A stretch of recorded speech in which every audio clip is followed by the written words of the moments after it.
Hello, this is Joan at Stellar. We're gonna start today with a tutorial about the 4th of July. So let's start. We're gonna start with a ring size, but we'll do something slightly unusual. We will not select the region. We will go to diameter millimeters. And we're just gonna go with something like this. Whatever you want, really. And then we will use I was about to use trim curve, but I might do that later. What I'm going to do for sure is use profile baser and make a round circle. So let's say something like 3 by 3. And then I want a profile here and a profile here. Okay, that's about right. And now I'm going to use ship one rail. Not like this, but like this. Okay. And now what I want to do is I want to make this hollow. But the issue is I could go here and do hollow profile, but then I would have a gap. Okay, I really don't want to see this gap here, this opening. Okay, so the way around this, and this is a little tip and trick, is to generate a new profile and make it, let's say 1.5 by 1.5. Yes, and move it up to here. Okay, and move it up to here. So I have two profiles, and now what I can do, I might just have to change this opening. I'll do that later. So with this new profile, what I will do is just do auto sweep. And again, I believe I would need to do, actually I can leave it like this, but this profile is not right. What I need to do is move this profile towards here. Okay. So my idea is to have exactly this. That's a solid. This is a solid. Let's edit this because I want this to be flat.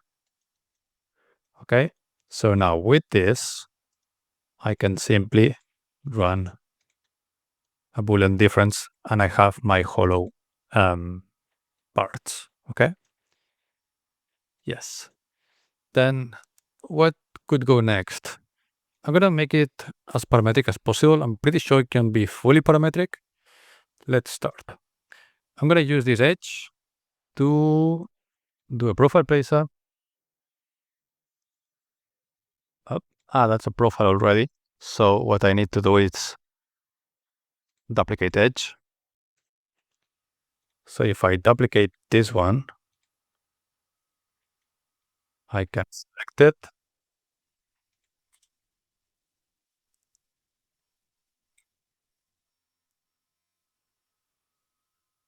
And run a profile. Okay, so my profile is gonna be something like this.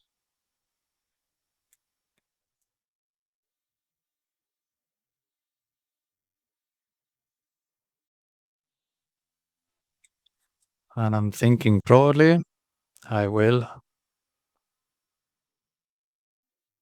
change it to something like this. That's about right. Okay. Okay. And now what I want to do is edit the profile placer and run duplicate. So now it's asking for a curve. That's it. You see? So this is something new in the latest version. This duplicate feature, it really saves time, but I don't want you guys to focus just on optimizing how much time you spend on a design. The idea behind this is that you're replicating all the parameters. So there is no room for human error. Okay. What else? Extract isocorps. So let's begin. what I'm going to do now is extract isochord from surface, and I want to make sure I'm picking the center, so it's here. Okay, and I'm going to do gemstone curve. Very important, always target object, choose the geometry,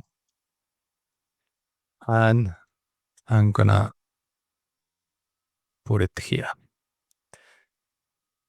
This is not right.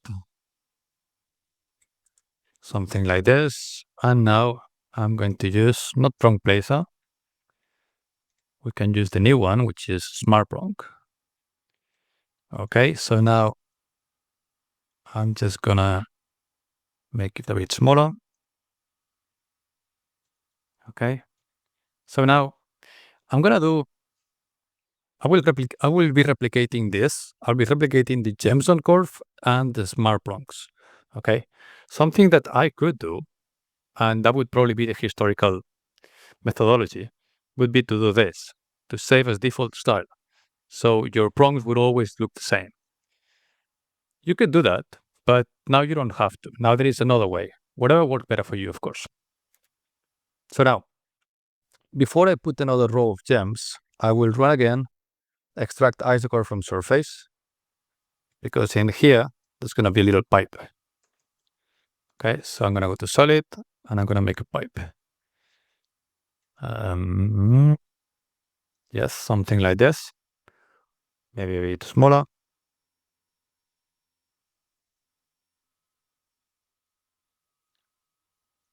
Okay, something like this. Now, again, extract isochord, and I put it here. Because it's parametric, I can always change it later. But now the thing is, I want to make sure that the stone that I'm going to put here are going to be exactly the same size. Again, one way to do it would be to go to edit, make sure that you remember that they are 1.3, and then run the command again. Now there is an easier way. So you just you look for your gemstone curve and run duplicate. It's going to ask for a curve. So that's what you need to do. Select the curve. Okay. And now these stones will be the same length, the same size as these ones. Okay. The only thing that you might need to change is this spacing. So simply go to the isocurve and move it slightly there. That's it. Okay. Let's do the same with this, but actually let's do the smart prongs now. So if I go to my prongs, which are here, smart prongs, duplicate, check the command line, select gems. So I just select my gems, and these parameters and these ones are exactly the same. Okay.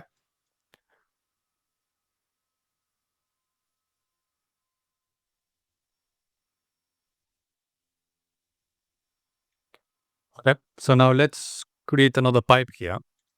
So again, extract isochord from surface, and I already have a pipe, so I don't need to run the thicknesses again. Just duplicate, select curves. That's it. Okay. Let's do this one more time. Extract isochord from surface.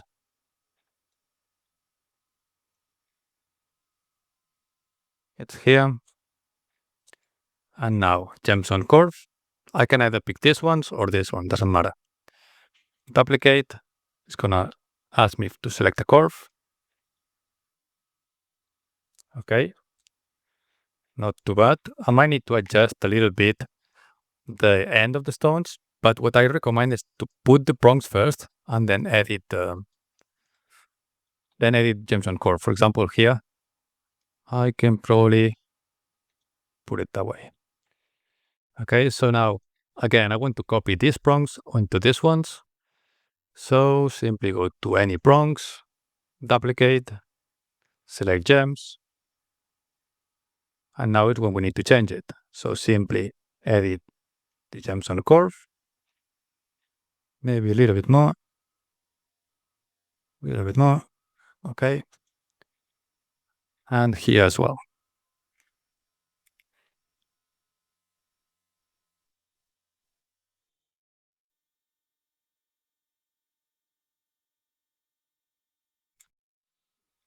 Okay, something like this is fine.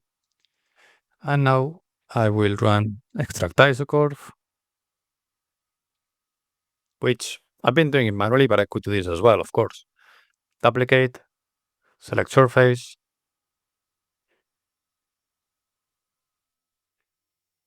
and that hasn't worked now. That's weird. Anyway, let's do it the old-fashioned way. Oh, it was here. Okay, so there it is. That's it. And now again, if I want a pipe, simply go to pipe, duplicate, and select this curve. Okay, then the last thing I would need to do is make sure that this is solid. So what I could do is extract isocurve, put it here, and then run extrude curve with the option of cap yes to make it solid. And the same exact process on the other side.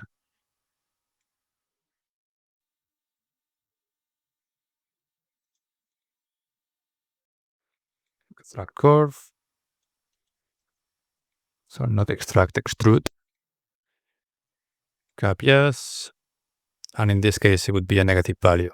So -1 would do the job. Okay. So that's pretty much it. All we would need to do is run a mirror, which of course could be a parametric mirror, from all these curves, pipes, and prongs that we have here. Just choose the right axis, and we are good to go.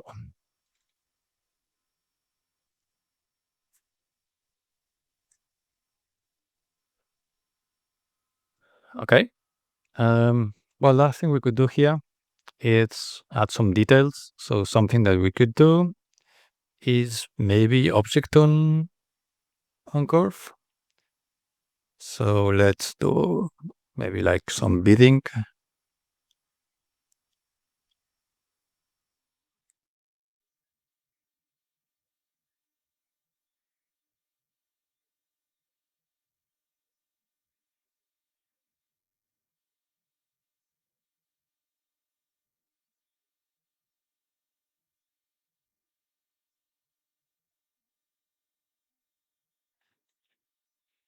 And let's put it on the ends.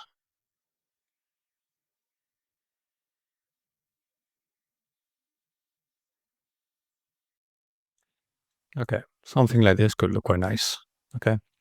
And last but not least, this would be the only bit that is not parametric, of course, would be to create the post, which of course would be done after casting, but you could put it here for rendering purposes.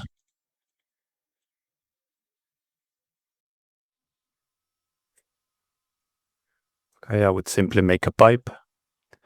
So solid pipe, maybe a little bit bigger.